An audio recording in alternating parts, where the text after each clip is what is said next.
Yeah, and I just know the Dr. Brooks yesterday. Okay, but he's so well known.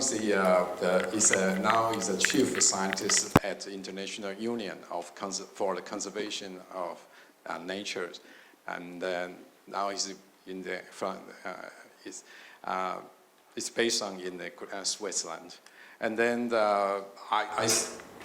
from the academic and to the real, all the business is incredible. So he published so many papers, more than 330 papers already. From the view of the academic, it's really, really great. Yeah. So, he's maintaining the IUCN interaction with the peer scientific institute and strengthening the union's culture of science. Yeah. So. I say to him already, I said, I'm going to short my introduction to him and then give more time to him to tell you the story he wants to share with you now. Okay, let's give a big applause to the doctor.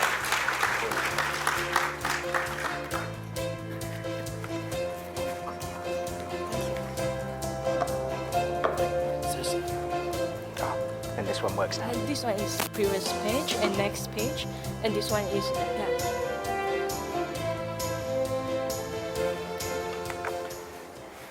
Good morning, friends and colleagues. Thank you very much for the kind introduction. Thank you to Delta Foundation and to TCRS for convening this wonderful Delta International Symposium on Coral Restoration, and for your kind invitation to us to participate. I should particularly acknowledge my colleague, Dr. Randall Jimenez, co-author of the work that we're going to share this morning. We're going to address a key question facing our planet. Where and how should we act to reduce the risk of extinction to marine species? Before we do that, though, we'd like to just take a minute to introduce IUCN, the International Union for Conservation of Nature. Now, IUCN, as its name implies, is a union. It's a union of public sector and civil society organizations. About 200 governments and government agencies and subnational governments, and about 1,400 non-governmental organizations and civil and indigenous peoples organizations. Now, those members of IUCN, which I think includes a number of yourselves in the audience here today, meet once every 4 years as the highest governing body of the Union, the World Conservation Congress. And we're very excited. The next World Conservation Congress will take place in just over a month's time in Abu Dhabi in the United Arab Emirates this October.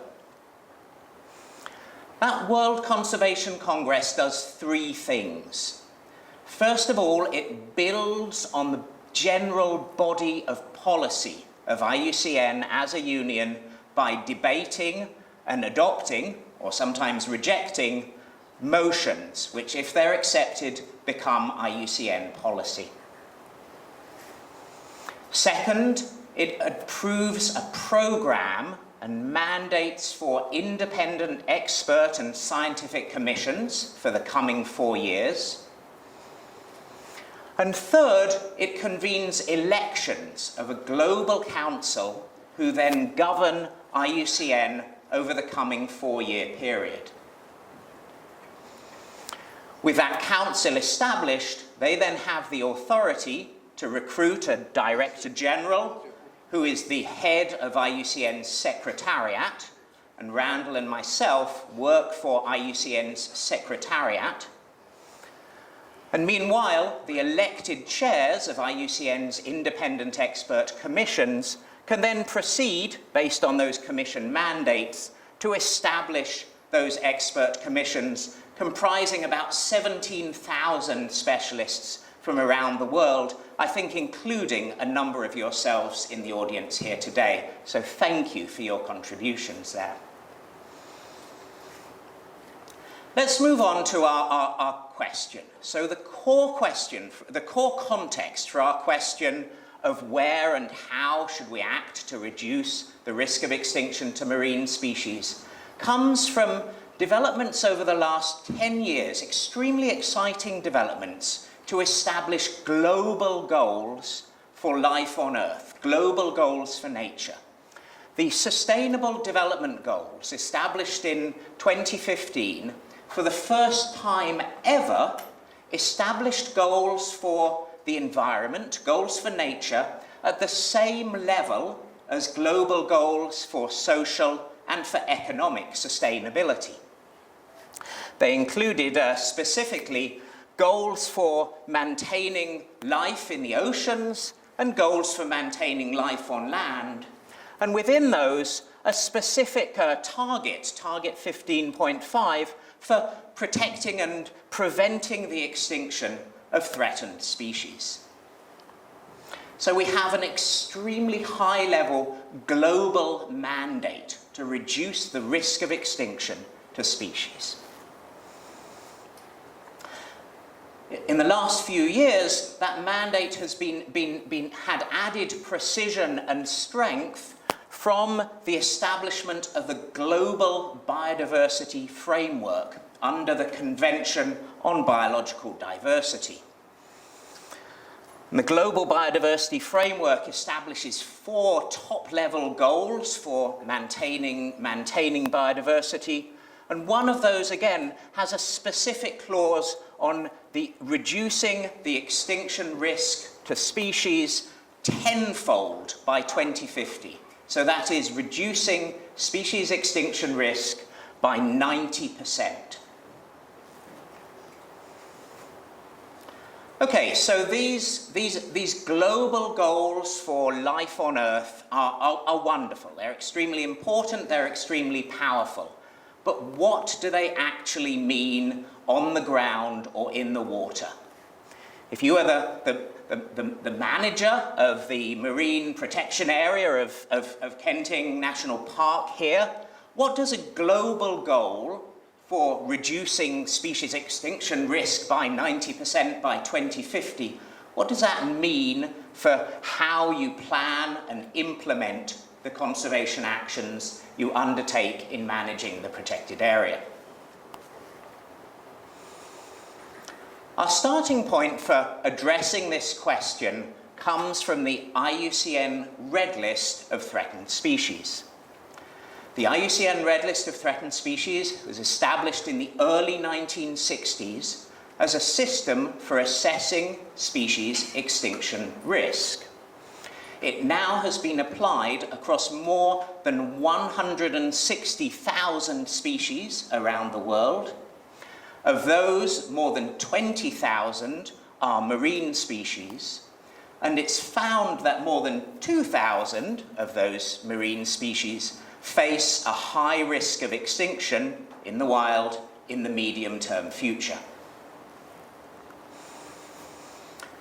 The IUCN Red List is based on an extremely broad collaboration. The database, which is called the Species Information Service, is maintained by our colleagues within the IUCN Secretariat in the Red List unit. The governance of the system sits separately in IUCN's Species Survival Commission. So the Species Survival Commission maintains the standard against which extinction risk is assessed. The Species Survival Commission also provides, through its taxonomic specialist groups, Red List authorities who serve to convene peer review for each individual species assessment. And then many thousands of individual specialists across the Species Survival Commission contribute to assessment of individual species according to each person's specific expertise. In addition, the Red List is supported by a partnership of 14 institutions, each of whom contribute at least $1 million of resources to maintaining the Red List over a 5-year period. And I should say that this is an open partnership. If there are any institutions here today who would be interested in being part of the Red List partnership, then please come and talk to us. We'd love to broaden the partnership there. In addition, the Red List maintains a web service called SIS Connect, which links between the global assessment of extinction risk through the IUCN Red List to sub-global assessments of extinction risk, recognizing in particular that a sub-global of extinction risk where the species in question is endemic is effectively the same as a global assessment of extinction risk. The IUCN Red List has 3 specific properties which are absolutely essential for allowing us to use it to address this key question of how and where we should act to reduce species extinction risk. The first of these is that it is based on a standard.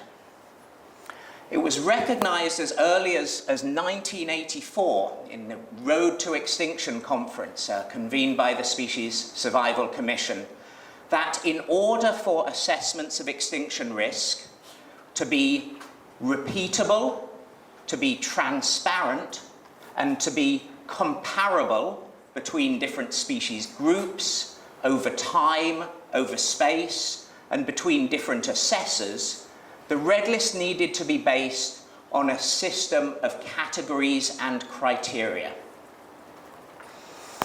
Based on that recognition, in the late 1980s, Georgina Mace and Russ Landy proceeded to develop a draft approach, a set of categories and criteria for assessing species extinction risk. And that went through extremely lengthy and comprehensive review and revision across IUCN's constituency before finally being adopted by IUCN's Global Council in 2001. And since then, the system has been enduring based on that long consultation through to 2001. So first property, it's based on a standard. Once that standard is in place, it's then possible to proceed to apply the Red List categories and criteria to any species. The Red List is most powerful and most useful for addressing our question when it is applied comprehensively across all species in a given species group.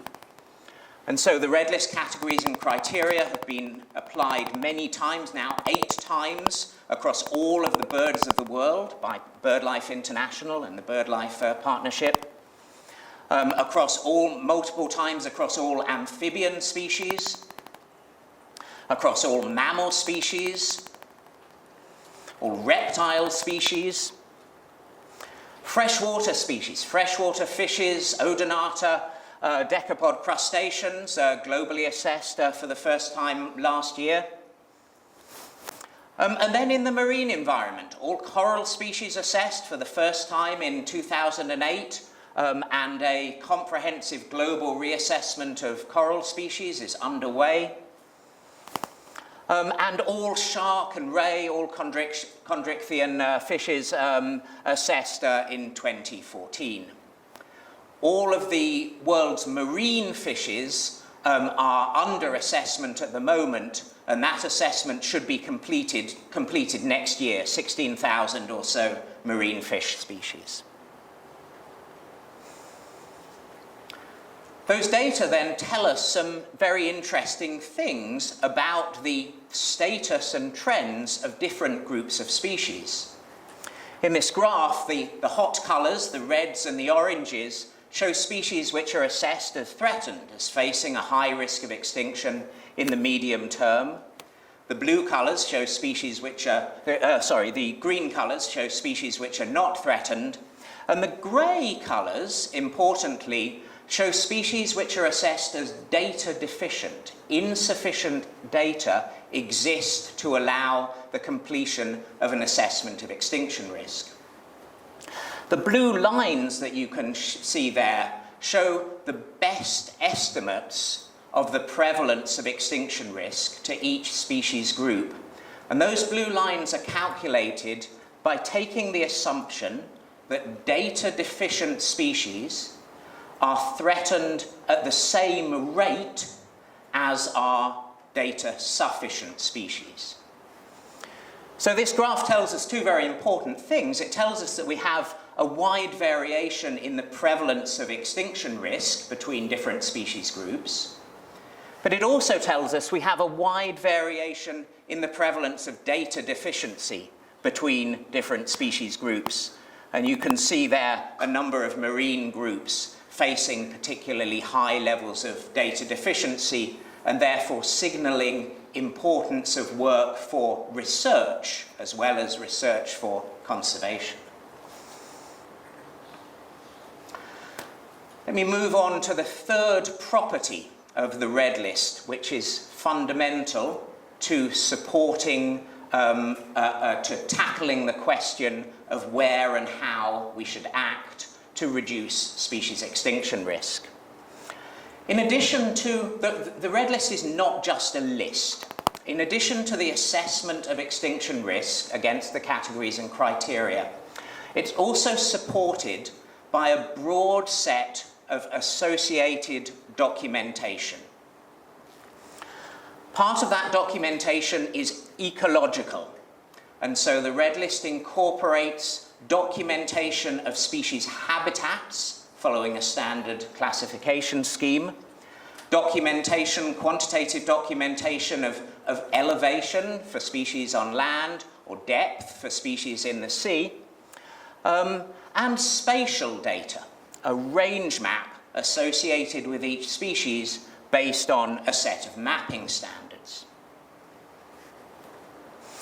You can see here an example range map. It's a coarse resolution map, has a resolution of about 100 square kilometers or so. This is an example map for Acropora humilis. And as we discussed yesterday, the red list system is robust to incorporating taxonomic updates. And so as taxonomy of the underlying species changes, red list assessments can be revised accordingly. With each of those associated data sets in hand, documentation of habitats, documentation of elevation and depth, and documentation of distribution through a range map, it then becomes possible to calculate a measure called area of habitat, which is the area of habitat within the range of a given species, by linking from the data on elevation and depth, on habitat and on range, to habitat data derived from remote sensing, to digital elevation models and bathymetry models. And here's an example of a terrestrial species, Steers pitta, from not far from here in the southern Philippines, with the area of habitat within the range shown in the grey colour. One final key set of documentation associated with each species assessment across the red list, and that is documentation of the threats that face each species, the threats which are driving extinction risk. And again, those threats are documented based on a standard classification scheme. Okay, so we've discussed three core properties of the red list. The fact that it's based on a standard, and so it's repeatable over time and over space and between groups. The fact that it is applied across entire species groups, and the fact that it includes a set of associated documentation on distribution and on threats. With that information in hand, it's then possible to derive a metric of the potential contribution of a given action in a given place towards the global goal of reducing species extinction risk. The metric is wholly additive and wholly scalable. It adds up across different species or different species groups, across different threats and over space. It can be applied, it can be used across any sectors, any decision-making processes in protected areas and national parks, in local government, in national government, in the private sector, in civil society. And it was calculated at a global level as an estimated metric for the first time for the marine environment, led by our colleague Joe Turner just last year. So a first estimation of global marine species threat abatement and restoration metric. How it works specifically is that for any given area of interest, that area of interest might be a protected area or another management unit, it might be a site of a corporate operation, or it could be a broader unit. It could be an ecological region, it could be a political region, it could be a grid cell. In any case, for each area of interest, the area of habitat of each of the species which occur within that area of interest is calculated. Species which have 100% of their area of habitat within a given area of interest are counted 100%, of course, for that area of interest. At the other end of the scale, a species that has a very wide distribution and a very small proportion of its area of habitat in the area of interest would scale accordingly. So if it was just 1% there, then it would count just 1%. And then, given the fact that the assessment of extinction risk is quantitative, it allows derivation of a quantitative estimate of risk of extinction, it's then possible to derive a weighting based on the category of extinction risk, such that more highly threatened species are weighted higher than our less threatened species, because, of course, actions to reduce the extinction risk for more threatened species stand to contribute more to the global goal of reducing extinction risk. Here are the input data from the Turner et al. Work from last year. You can see that these are relatively small numbers at the moment, and so we're very keen to be looking at expanding the input data set here, especially as the coral reassessment is completed and as the marine fish assessments are completed next year. But nevertheless, the largest input data, the largest numbers of species are for marine fishes already, both ray-finned fishes and sharks and rays. And then also for reef-building corals, large numbers of threatened reef-building coral species, as we heard in the video yesterday.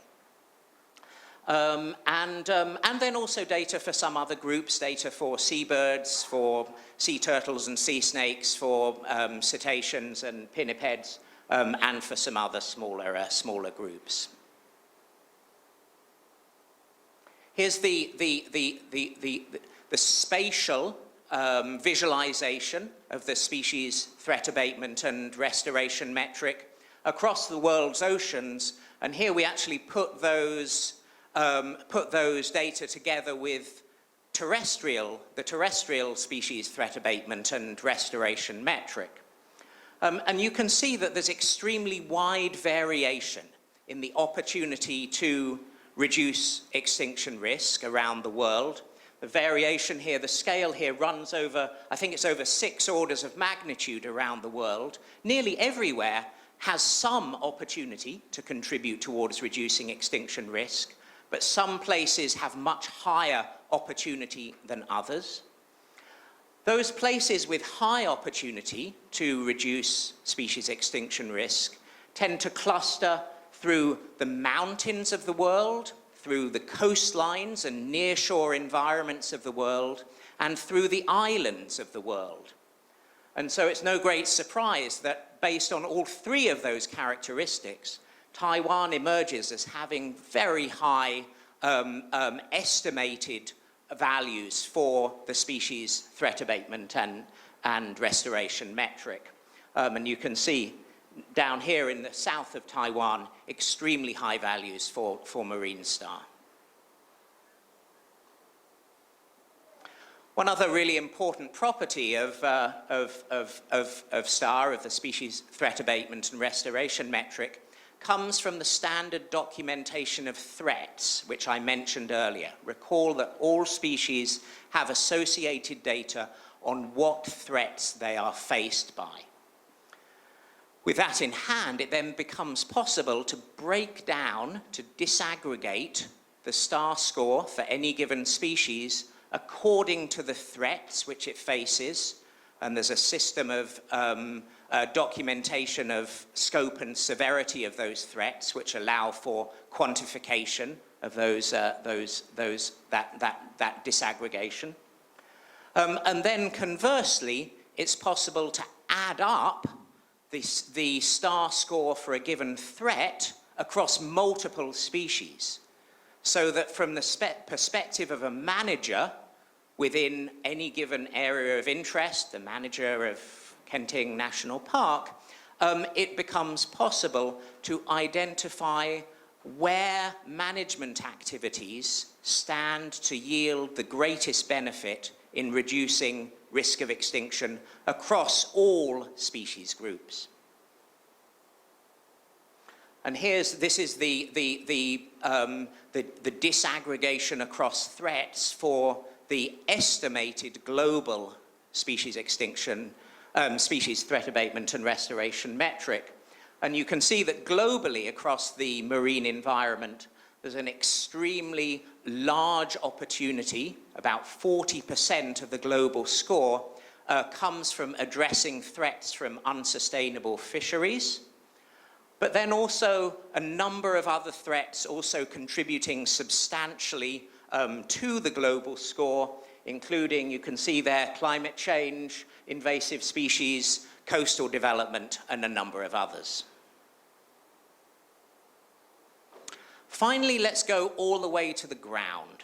And this is actually the work that we've been honored to be carrying out over the last few days in collaboration with Kenting National Park, with Delta Foundation, and with National Museum of Marine Biology and Aquarium, and a couple of dozen Taiwanese marine biologists, to whom many thanks for your help. So as you come to a specific site on the water or on the ground, it's then important to calibrate those globally estimated values, because not all species and not all threats occur across the entire area of habitat of a given species.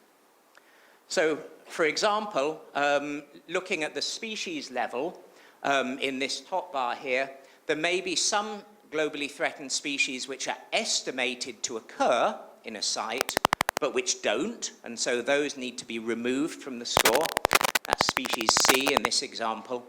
And there may be others which do occur, but are not currently documented as occurring, which need to be added. The same may be true for threats. There may be some threats, an example here on the right, maybe invasive alien species. Maybe invasive species are a threat elsewhere in the range of a species, but maybe here in Kenting National Park, those invasive species haven't arrived yet. And so we need to remove those threats from the calculation. And conversely, there might be other threats which are relevant in a given area of interest, but are not estimated as being so from the global data, and so those need to be adding. So we need to address both errors of omission and errors of commission at the local level.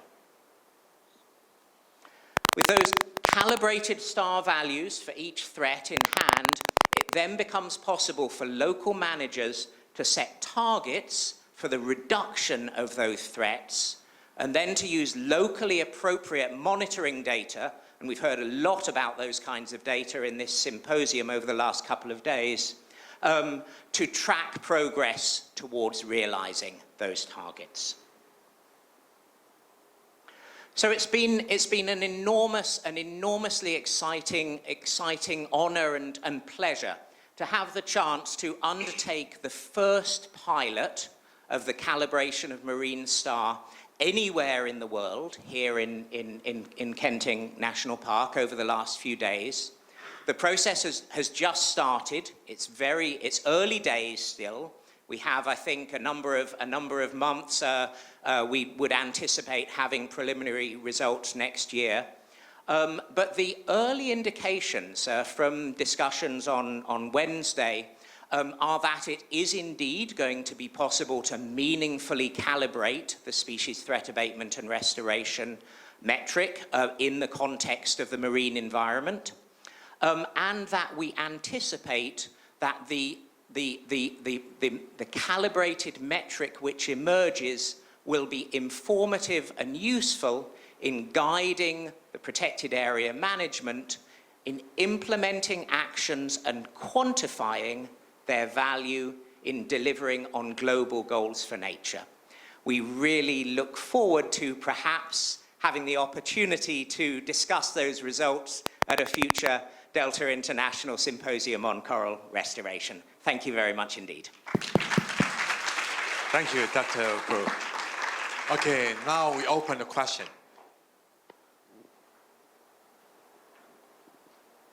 Yes, Dr. Fan.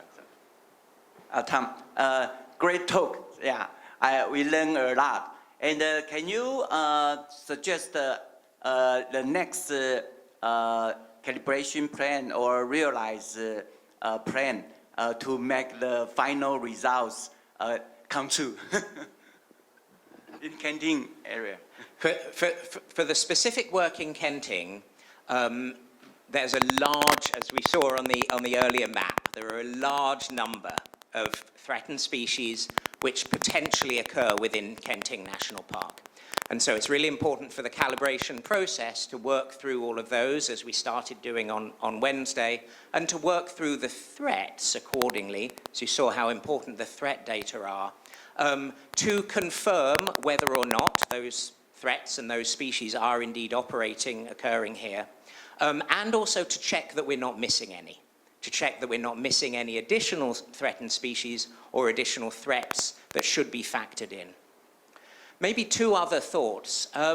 One is that now that we have this first proof of concept emerging for Kenting National Park, it's going to be really important to take that elsewhere in the world. And I think we've heard actually in this symposium over the last couple of days examples of many other sites where it may be interesting and valuable to apply a pilot of the calibration of marine star. And then finally, we've focused here on the threat abatement component of marine star.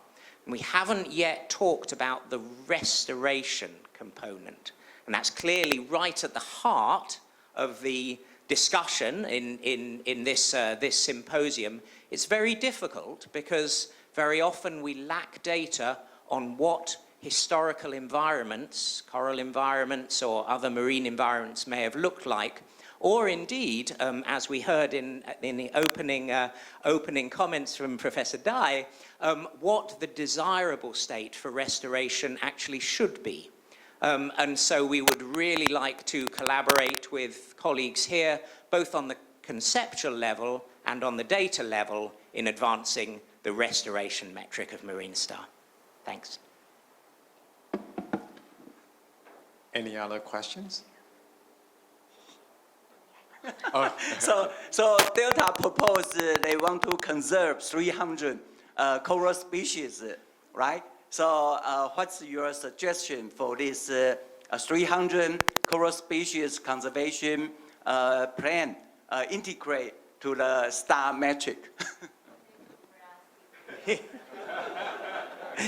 Let's see what the results of the calibration are. I think that the calibration may tell us that there is the opportunity to contribute towards reducing extinction risk for coral species for quite a large number of those species through work in Kenting National Park. That will be necessary in that contribution, but it probably won't be sufficient. It might be sufficient in some cases, but I suspect that in many cases there will be additional places and additional species that should be added into generating that overall conservation benefit, that overall contribution towards the global goal. Let's see what the results look like. Yes, Vianney. Yeah.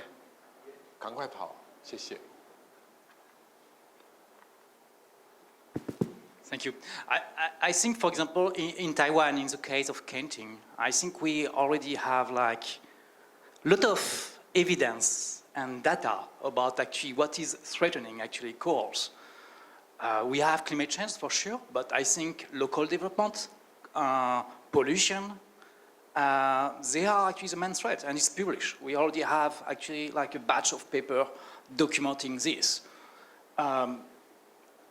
In my opinion, I mean, like the authorities in Taiwan, because we speak about politics when we speak about conservation, doesn't really care about actually, I mean, at least, I mean, they are not really willing to change anything about actually, I mean, how the coastal development, the economy is ongoing in Taiwan. So I would like to share your optimisms, but I have been in Taiwan for 10 years. I see Kenting. I mean, I have like many friends coming to Taiwan. I told them, when you are in Kenting, I say, it's a national park. They are watching me. They say, where? I say, you are inside a national park. And yeah, I think, I mean, I love your talk. I like your optimism. But I mean, like, you know, we just finished a conference on plastic pollution in Geneva. We have lobbies. I mean, we have government who are basically wants basically to guide us as a scientist where it's convenient. Restoration is a convenient way.